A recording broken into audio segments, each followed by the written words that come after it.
pour récupérer des preuves qui ont permis de mener devant la Cour pénale internationale les responsables de ces crimes. Mais ce n'est pas cela que nous voulons. Nous voulons que les crimes ne se fassent pas. Et c'est pour ça que même si nous avons la conscience tranquille, nous ne pouvons pas dormir en paix. Nous ne pouvons pas dormir en paix tant que nous savons que 3500 de nos frères et sœurs sont en risque d'être massacrés tout simplement parce qu'ils ne sont pas de la couleur idéologique, politique du gouvernement en place.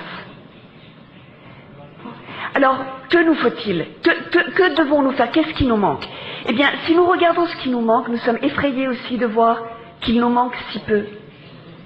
Qu'est-ce qui nous manque? Il nous manque des papiers.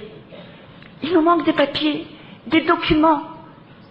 Des documents pour pouvoir faire sortir les gens qui en ce moment sont kidnappés à Ashraf. Et je le dis kidnappés parce que j'ai été kidnappée. J'ai été kidnappée par des terroristes. Et je sais faire la différence. Aujourd'hui, justement, un de ces journalistes me demandait, vous n'êtes pas gêné d'être aux côtés de personnes qui sont dans la liste des terroristes du gouvernement américain? Et j'ai dit oui, je suis très très gênée. Je suis très gênée qu'ils soient sur cette liste parce que c'est tellement injuste.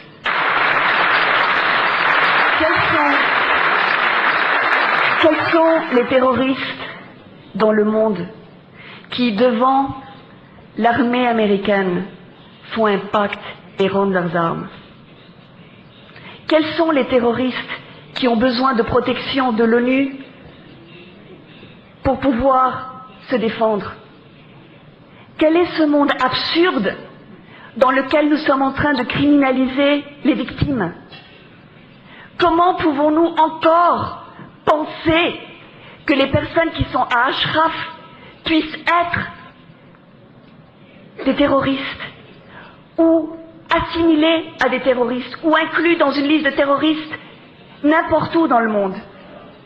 Comment pouvons-nous encore avoir à expliquer cela? Comment peut un journaliste nous demander sur le statut de terroriste d'une organisation qui est victime et qui est menacée de génocide? Où est l'information? Pourquoi est-ce que nous sommes dans un monde où la meilleure arme contre la justice est le doute?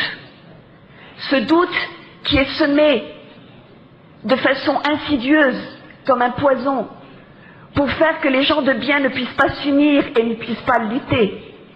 Ce doute, rappelez-vous, et je le dis parce que je suis aussi une combattante écologique, ce doute qui a été répandu trop longtemps sur cette planète pour nous dire que le changement climatique n'était pas prouvé scientifiquement. Je ne sais pas si vous avez besoin de plus de preuves. Le changement climatique, il est partout. Il est partout. Nous le subissons tous les jours. Nous n'avons pas besoin de preuves scientifiques. Nous n'avons pas besoin d'intérêt supérieur à celui de la vérité.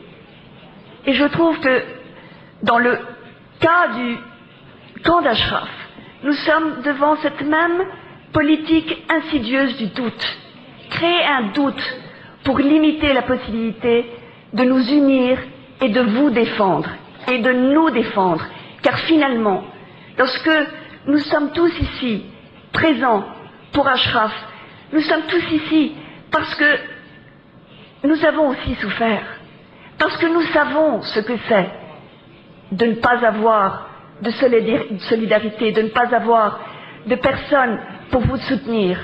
C'est pour ça que nous sommes ici. Nous tous, nous avons vécu cette solitude. Nous tous, nous nous sommes sentis abandonnés. C'est pour ça qu'aujourd'hui, nous disons non. Nous n'allons pas abandonner Ashraf. Non, nous n'allons pas vous oublier.